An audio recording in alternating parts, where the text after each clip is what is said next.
नमस्कार बंधुगण आपण मानक मो चैनल को पुन थे स्वागत करुच्ची। बंधु मैंने आज यही भिडटी मीन राशि व्यक्तिशेष मान बहुत गुरुत्वपूर्ण अटे। आज यही भिडियो आमे माने जानिबा मीन राशि अक्टोबर 2024 किपरि रहिबो। मीन राशि मासिक और राशिफल उपरे आमे आज आलोचना करबा। मीन राशि व्यक्तिशेष मान अक्टोबर मासटी किपरि रहिबो से विषय रे विस्तार रूप में आमे आलोचना करबा। नवग्रह स्थिति मध्य आमे जानिबा नवग्रह केउ प्रकार फल देबारे सक्षम हेबे। एहा सहित अशुभता प्रदान करुथुबा ग्रह मानक पई किछि विशेष प्रतिकारक विषय मध्य जानिबा। तो सेथिपाई भिडियोटी को स्किप न करी शेष पर्यंत निश्चित देखंतु एवं आपणकर जदि मीन राशि होइथाय तेबे भिडियोटी को लाइक करी चैनलटी को सब्सक्राइब कर दियंतु। तो बंधु माने आसंतु आरंभ करिबा आजिर एही कार्यक्रम जहाँकि जन्म राशि एवं चंद्र राशि उपरे आधारित अटे। तो सर्वप्रथमे आसंतु जानि नेबा एही अक्टोबर मास आरंभ रे मीन राशि रे नवग्रहंकर स्थिति किपरि रहिबो। तो बंधु माने राशि चक्र 12टी राशि मध्यरु शेष राशि अर्थात 12 नंबर राशि होची मीन राशि। तो प्रथम भाव में विराजमान अछंती राहु। आपणकर तृतीय भाव में विराजमान अछंती देवगुरु बृहस्पति। आपणक चतुर्थ भाव में अछंती मंगल। आपणक सप्तम भाव में विराजमान अछंती सूर्य बुध एवं केतु। अष्टम भाव में विराजमान अछंती शुक्र। आपणकर द्वादश भाव में विराजमान अछंती शनि। एही समय आपणकर शनि 7.5 मध्य चालुअछि जहाँकि 7.5 प्रथम चरण चालुअछि। तो सर्वप्रथमे आसंतु जानि नेबा आपणकर स्वास्थ्य किपरि रहिबो एही अक्टोबर 2024 रे।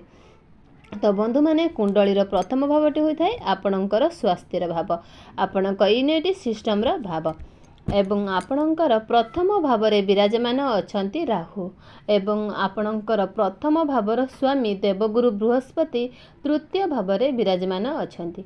तो बंधु माने आपणकर जेतेबेले इम्यूनिटी सिस्टम वीक हो जाए सेतेबेले आपणकर देह जल्दी खराब हो जाए थाए एवं आपणकर जेकोसी आपण जल्दी धरी पकाई थाए जेमिति कि ठंडा ज्वर काश ए सबु आपणको शीघ्र हो जाए थाए।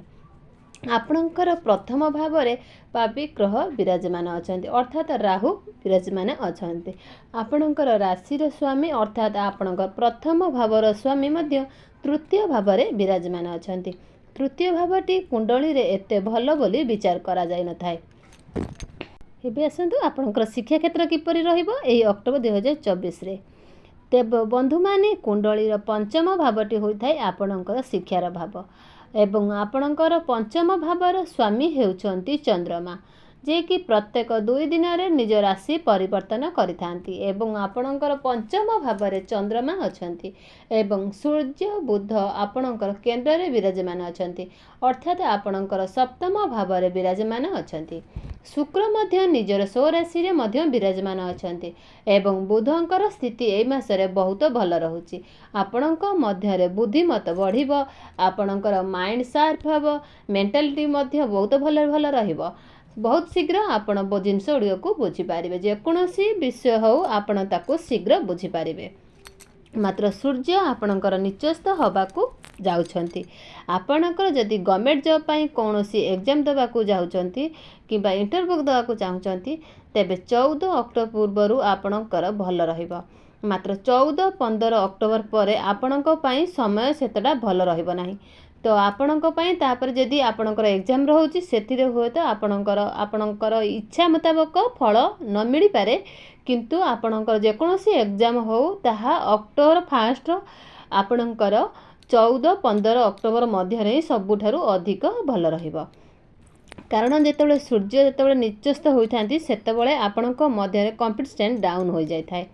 आपणक मन भितर शंकापन बढ़ी थाए डाउट भी मध्य आसी थाए कारण सूर्य हेउछंती आमर आत्मविश्वासर प्रतीक आमर आत्मा। सूर्य जेतेबेले निचस्थ हो जाती सेतेबेले आमर कॉन्फिडेंस लेवल मध्य डाउन हो जाए आम मन रे विभिन्न प्रकार शंका उत्पन्न होई थाए।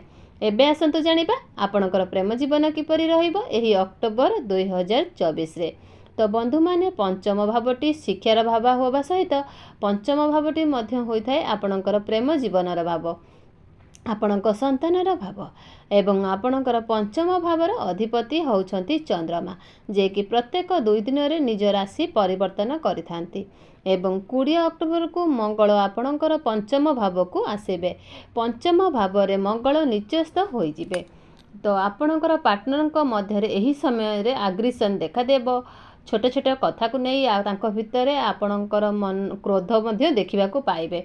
ତାଙ୍କ ଭିତରେ ପ୍ରେସେନ୍ସ ଲେବୁଲ୍ ମଧ୍ୟ କମିଯିବ। ଏହି ସମୟରେ ଆଗ୍ରିମେଣ୍ଟ ଠାରୁ ଦୂରେଇ ରୁହନ୍ତୁ। ଅଯଥା ଯୁକ୍ତିତର୍କ କରନ୍ତୁ ନାହିଁ। ମାତ୍ର 20 ତାରିଖ ପୂର୍ବରୁ ଆପଣଙ୍କ ପ୍ରେମ ଜୀବନ ବହୁତ ଭଲ ରହିବ। ଏବେ ଆସନ୍ତୁ ଜାଣିବା ଆପଣଙ୍କର ବୈବାହିକ ଜୀବନ କିପରି ରହିବ ଏହି ଅକ୍ଟୋବର 2024ରେ। କୁଣ୍ଡଳୀର ସପ୍ତମ ଭାବଟି ହୋଇଥାଏ ଆପଣଙ୍କର ବୈବାହିକ ଜୀବନର ଭାବ, ଜୀବନ ସାଥୀର ଭାବ। ଆପଣଙ୍କର ସପ୍ତମ ଭାବରେ ବିରାଜମାନ ଅଛନ୍ତି ସୂର୍ଯ୍ୟ, ବୁଧ ଏବଂ କେତୁ। ତ ଏହି 3 ଗ୍ରହଙ୍କର ଫଳ ଆପଣଙ୍କୁ ପ୍ରାପ୍ତି ହେବ। ବୁଧ ଆପଣଙ୍କୁ ଶୁଭ ଫଳ ପ୍ରଭାବ ପକାଇବେ। ସପ୍ତମ ଭାବର ଅଧିପତି ହେଉଛନ୍ତି ବୁଧ। ବୁଧ ଆପଣଙ୍କୁ ଶୁଭ ଫଳ ପ୍ରଦାନ କରିବେ। ଆପଣଙ୍କର ବୈବାହିକ ଜୀବନକୁ ସୁଖମୟ ବନାଇବେ। ଏବଂ ସୂର୍ଯ୍ୟ ଯେହେତୁ ଆପଣଙ୍କର ସପ୍ତମ ଭାବରେ ଅଛନ୍ତି, 17 ଅକ୍ଟୋବର ପୂର୍ବରୁ ସୂର୍ଯ୍ୟ ମଧ୍ୟ ଆପଣଙ୍କୁ ଫଳ ପ୍ରଦାନ କରିବେ। ଅର୍ଥାତ୍ ଆପଣଙ୍କର ନିଜ ପାର୍ଟନରଙ୍କ ମଧ୍ୟରେ ନିଜ ଆଗ୍ରେସନ୍ ଦେଖିବାକୁ ପାଇବେ, କ୍ରୋଧ ଦେଖିବାକୁ ପାଇପାରିବେ। କେତୁ ଯେହେତୁ ଆପଣଙ୍କ ସପ୍ତମ ଭାବରେ ଅଛନ୍ତି, ତ ନିଜ ମ୍ୟାରେଜ୍ ଲାଇଫ୍ରେ ମଧ୍ୟ ଯେତେ ଭଲ ଥିଲେ ମଧ୍ୟ ସେଥିରେ ଡିସ୍ସାଟିସ୍ଫାଏଡ୍ ହେବେ। ଆପଣଙ୍କ ବୈବାହିକ ଜୀବନ ବହୁତ ଭଲ ରହିବ। ସେଥିରେ ଆପଣ କୌଣସି ବି ଉଣା ବି ରହୁନାହିଁ। ଏବେ ଆସନ୍ତୁ ଜାଣିବା ସବୁଠାରୁ ମହତ୍ତ୍ୱପୂର୍ଣ୍ଣ ବିଷୟ ଆପଣଙ୍କର ଭାଗ୍ୟ, କ୍ୟାରିୟର ଏବଂ ବେପାର ବାଣିଜ୍ୟର ସ୍ଥିତି କିପରି ରହିବ ଏହି ଅକ୍ଟୋବର 2024ରେ। ତ ବନ୍ଧୁମାନେ, କୁଣ୍ଡଳୀର ନବମ ଭାବଟି ହୋଇଥାଏ ଆପଣଙ୍କର ଭାଗ୍ୟର ଭାବ, ଦଶମ ଭାବଟି ହୋଇଥାଏ ଆପଣଙ୍କର କ୍ୟାରିୟର ଭାବ। ତ ଆପଣଙ୍କର ନବମ ଭାବର ଅଧିପତି ହେଉଛନ୍ତି ମଙ୍ଗଳ। ମଙ୍ଗଳ ଆପଣଙ୍କର କେନ୍ଦ୍ରରେ ବିରାଜମାନ ଅଛନ୍ତି, ଅର୍ଥାତ୍ ଆପଣଙ୍କର ଚତୁର୍ଥ ଭାବରେ ବିରାଜମାନ ଅଛନ୍ତି। ଏହାପରେ ମଙ୍ଗଳ ତ୍ରିକୋଣକୁ ଆସିବେ। ତ୍ରିକୋଣର ସ୍ୱାମୀ ତ୍ରିକୋଣ ହିଁ ଆସିବେ, ଯାହାକି ଆପଣଙ୍କୁ ବହୁତ ଶୁଭ ଫଳ ପ୍ରଦାନ କରିବ। ତ ଏହି ମାସରେ ଆପଣଙ୍କର କୌଣସି ନୂତନ କାର୍ଯ୍ୟ କରିବାକୁ ଚାହୁଁଛନ୍ତି, କୌଣସି ବଡ଼ କାର୍ଯ୍ୟ ଆରମ୍ଭ କରିବାକୁ ଚାହୁଁଛନ୍ତି, କିଛି ବଡ଼ ଇନଭେଷ୍ଟମେଣ୍ଟ କରିବାକୁ ଚାହୁଁଛନ୍ତି, ତେବେ କରିଲେ ବି ଆପଣଙ୍କର ଶୁଭ ଫଳ ପ୍ରାପ୍ତି ହେବ। ଏବେ ଆସନ୍ତୁ ଜାଣିବା ଆପଣଙ୍କ କ୍ୟାରିୟର କିପରି ରହିବ ଏହି ଅକ୍ଟୋବର 2024ରେ। ବନ୍ଧୁମାନେ, ଦଶମ ଭାବର ଅଧିପତି ଆପଣଙ୍କର ଭାବ ହୋଇଥାଏ କ୍ୟାରିୟର ଭାବ। ଦଶମ ଭାବର ଅଧିପତି ହେଉଛନ୍ତି ଦେବଗୁରୁ ବୃହସ୍ପତି। ତୃତୀୟ ଭାବରେ ବିରାଜମାନ ଅଛନ୍ତି ଏବଂ ଆପଣଙ୍କର ତୃତୀୟ ଭାବରେ ରହି ଆପଣଙ୍କର ଏକାଦଶ ଭାବକୁ ଦେଖୁଛନ୍ତି ଏବଂ ଆପଣଙ୍କର ନବମ ଭାବକୁ ମଧ୍ୟ ଦେଖୁଛନ୍ତି। ଏବଂ 20 ଅକ୍ଟୋବର ପୂର୍ବରୁ ମଙ୍ଗଳଙ୍କର ଦୃଷ୍ଟି ମଧ୍ୟ ଆପଣଙ୍କ ଦଶମ ଭାବକୁ ରହୁଅଛି। ଯେହେତୁ ଆପଣଙ୍କର ଦଶମ ଭାବ ଉପରେ ମଙ୍ଗଳଙ୍କର ଦୃଷ୍ଟି ପଡ଼ୁଅଛି, ତ ଏହି ସମୟରେ ମଙ୍ଗଳ ଆପଣଙ୍କୁ ଏକ ଲିଡରସିପ୍ର କ୍ୱାଲିଟି ଦେବେ। ହୁଏତ ଆପଣଙ୍କର ବେଳେବେଳେ କାହା ସହିତ ଭୁଲ ବୁଝାମଣା ହୋଇପାରେ, ମନମାନାନ୍ତର ବି ହୋଇପାରେ, ମାତ୍ର ମଙ୍ଗଳ ଆପଣଙ୍କୁ ସମ୍ପୂର୍ଣ୍ଣ ରୂପରେ କାର୍ଯ୍ୟ କରିବାରେ ଶକ୍ତି ପ୍ରଦାନ କରିବେ, କାମ କରିବା ପାଇଁ ଏନର୍ଜି ଦେବେ। ଗୁରୁଙ୍କର ଦୃଷ୍ଟି ଆପଣଙ୍କର ଲାଭ ସ୍ଥାନ ଉପରେ ରହିବାର ଅର୍ଥ ଆପଣଙ୍କ ମଧ୍ୟରେ ଲାଭକୁ ନେଇକି, ପ୍ରଫିଟ୍କୁ ନେଇକି, ଆପଣଙ୍କ ପ୍ରମୋସନ୍କୁ ନେଇକି ମଧ୍ୟ କିଛି ବିଚାର ଆସିବ। ଏବେ ଆସନ୍ତୁ ଜାଣିବା ଆପଣଙ୍କର ବିଜନେସ୍ କିପରି ରହିବ ଏହି ଅକ୍ଟୋବର 2024ରେ।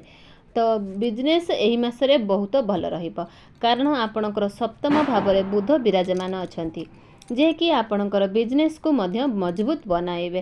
ଆପଣଙ୍କ ବିଜନେସ୍ରେ ମଧ୍ୟ ଗ୍ରୋଥ୍ ହେବ, ଫାଇନାନ୍ସିଆଲ ମଧ୍ୟ ଗ୍ରୋଥ୍ ହେବ। ଆପଣଙ୍କ ଶନି ମଧ୍ୟ ନିଜ ସ୍ୱରାଶିରେ ଅଛନ୍ତି, ମଙ୍ଗଳ ମଧ୍ୟ କେନ୍ଦ୍ରରେ ବିରାଜମାନ ଅଛନ୍ତି, ଯାହାର ଶୁଭ ପ୍ରଭାବ ଆପଣଙ୍କ ବିଜନେସ୍ ଉପରେ ହିଁ ପଡ଼ିବ। ତ ଏହି ମାସରେ ଆପଣଙ୍କର ବିଜନେସ୍ର ସ୍ଥିତି ବହୁତ ଭଲ ରହିବ। ଏବେ ଆସନ୍ତୁ ଜାଣିବା କିଛି ପ୍ରତିକାରକ ବିଷୟରେ। ଆପଣଙ୍କର ବାଧାବିଘ୍ନ ମଧ୍ୟ ଦୂର ହୋଇଯିବ, ଆପଣଙ୍କୁ ଶୁଭ ଫଳ ମଧ୍ୟ ପ୍ରାପ୍ତି ହେବ। ତ ସେଥିପାଇଁ ଆପଣ ପ୍ରତ୍ୟେକ ଦିନ ଗୁରୁଙ୍କର ବୀଜ ମନ୍ତ୍ର ଜପ କରନ୍ତୁ। ଓଁ ଗ୍ରାଂ ଗ୍ରିଂ ଗ୍ରଂ ଗୁରୁଭ୍ୟୈ ନମଃ। ଏହି ମନ୍ତ୍ରକୁ ଆପଣ ପ୍ରତ୍ୟେକ ଦିନ 108 ଥର ଜପ କରନ୍ତୁ, କାରଣ ଗୁରୁ ଆପଣଙ୍କର ଦୁର୍ବଳ ସ୍ଥିତିରେ ହିଁ ଅଛନ୍ତି।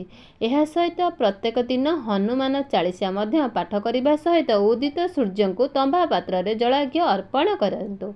ଓଁ ସୂର୍ଯ୍ୟଣେ ନମଃ।